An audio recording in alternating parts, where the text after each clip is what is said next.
I'm not asking to write a contract with you for $100 million based on a 5-minute video. I'm asking you to tell me, do you have a solution to a department problem? So identify what problem are you solving? What is your solution? How are you different in your market? Why does your tech win? And what's the impact if you solve my problem? And I am assessing your solution based on solely that.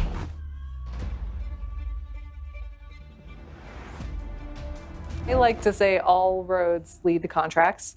But the two biggest rocks people need to be thinking about are their contracts and ATOs. Yep. And I know you know this very well, but in general, on the contracting front, we're focused on, can you identify funding and identify the solution as fast as possible, and then create the business deal as fast as possible. So those three elements combined. There's nuance and intricacies involved in all three of those. So we've tried to get to find a solution fast with the marketplace part. You've got a competition, no sole source is necessary. That term does not belong in the environment we've created because we're using commercial solutions opening as as part of our competition environment. I call it our competitive playground. We're also leveraging other transaction authority as well as FAR Part 35 broad agency announcement. So all three of those authorities or mechanisms combined gives the government buyer maximum flexibility. Oh yeah. So the KO, does that flexibility scare them, or are you seeing like an increase with like the pushes DIU's been making and others around like OTAs and stuff? Are you seeing more comfort? Or are you still seeing this like, hey, I'm scared to kind of get out of this little narrow sort of far box I know? I don't think it's fear. I think it's they don't know. Okay. Most of us are education challenge. Most of us are trained to do traditional competition in accordance with the Competition and Contracting Act, CCA, yep, which is full and open competition. Everything's baked in on the front in terms of the requirement, all of the pricing. So you don't even enter into negotiations usually because you're right after you've selected, and during source selection, you roll right into contract award because you have price competition. So you might get something called discussions or clarifications, but no one's actually negotiating. So we don't get a ton of training on that. So I think most people I talk to are willing and open. They just don't know what that next step is. So giving them a space or a container to have these conversations and understand that like this, no one's breaking the law. Yep. We're just doing something different. We're approaching the problem differently so that we can streamline and make the deal faster. Yeah. So, we were talking a little bit earlier too. How are you working with organizations to get them comfortable of, hey, the only way to buy software isn't, on a PowerPoint slide or in a Microsoft Word document. There are other ways. It's a crazy concept. Yeah. But there are other ways to think about buying software at scale. Yeah. That's a hard one because that's a really hard one because to enable competitive playgrounds where we're asking industry to show us something meaningful before we make an investment decision requires a lot of knowing and understanding on the government's part. And we're in a lot of cases maybe lacking that. And you can translate that to something basic like technical standards. Can we tell industry and speak in their language, like what OS are we running and how is our data structured or not structured, and what assets do we own, and where do we even want data to flow? And these are all things I don't think we have good answers for a lot of times, and it's not a knock on anybody. It's just that's just where we are. So in order to, I love environments where you get rid of down selects, you get rid of paper, because there's too much subjectiveness to those types of processes where we're making decisions based on a confidence rating, and that.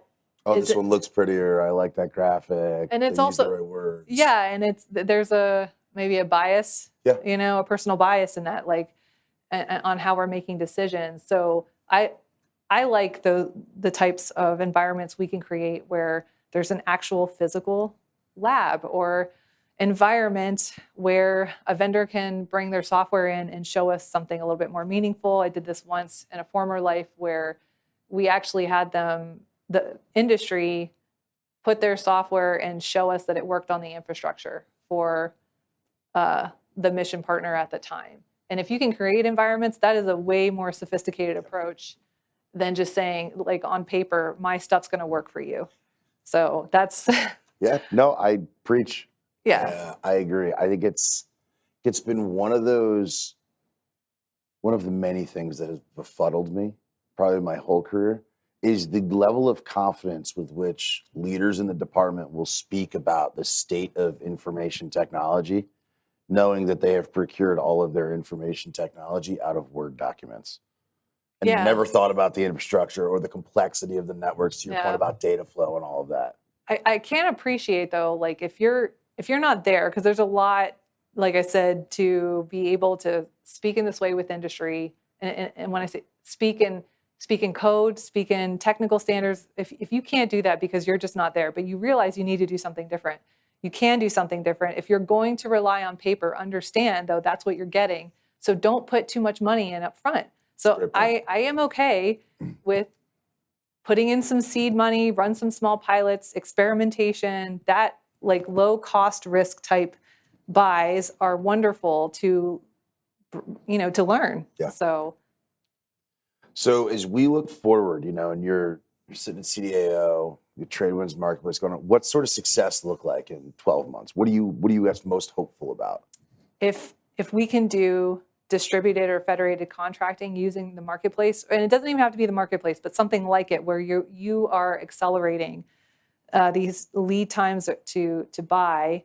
And if you're using something like the marketplace, I would love it to be the marketplace. But if other services are leveraging it in that way and doing their own contracting using this approach, that to me is a win. Because this was not built for us, this was built for the department. And hopefully we can prove out the strong demand signal is there and that this is worthwhile and should be enduring. Yeah, I love that answer. I'm going to spin it a little bit. Yeah. Through a curveball, right? So we've talked kind of about, hey, these sort of earlier tech providers, some of the AI providers, data analytics providers, the value of the marketplace.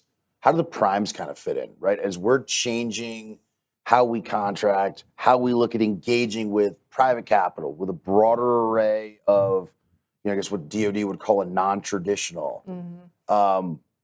What could a role of a prime be? And, if you were thinking about it, how would you think about your role as a prime? Yeah, I want to speak to the non-traditional first. So it was designed with them in mind. The marketplace was designed to be a low barrier to entry because we recognize that we need a better front door. Some people in the government are grabbing onto the term entry point. How do we make these more friendlier, easier entry points? We believe the marketplace is a place to do that, simply because all we're asking for is a 5-minute video. Yeah.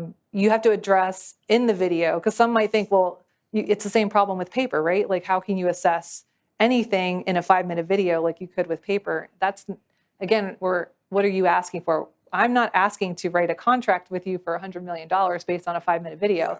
I'm asking you to tell me, do you have a solution to a department problem? So identify what problem are you solving? What is your solution? How are you different in your market? Why does your tech win? And what's the impact if you solve my problem? And I am assessing your solution based on solely that. I'm not assessing whether you have the best thing out there that's going to be great for armies. Is this a fit? Should I bring it in and make it available if somebody else wants to grab it and apply it to their problem? That's not what we're doing, exactly. And the Army, though, or any service, they get to choose. Yep. So if there's, because I get this question a lot, if there's 5 or 10 of the same thing on the marketplace, how did they choose? I'm like, you choose. Yeah, evaluate, engage with. Engage, yeah, have a discussion. And no matter which one you choose, you are still compliant with competition standards. Awesome. That's the key. So with that regard, I do believe that for those out there who have had the red tape fatigue, maybe, or the fear of joining some element of supporting the government because of that, this is maybe an opportunity for them to get involved, because we're not doing that. And then for primes, this is I mean, this is not exclusive to non-traditionals. They too can start to market their offerings and capabilities in the marketplace if they choose. I would also offer, like from a prime perspective, is assessing how are the things that they're offering supporting the way of doing business over the last 10, 15, 20 years, or are they also pivoting to support emerging technologies?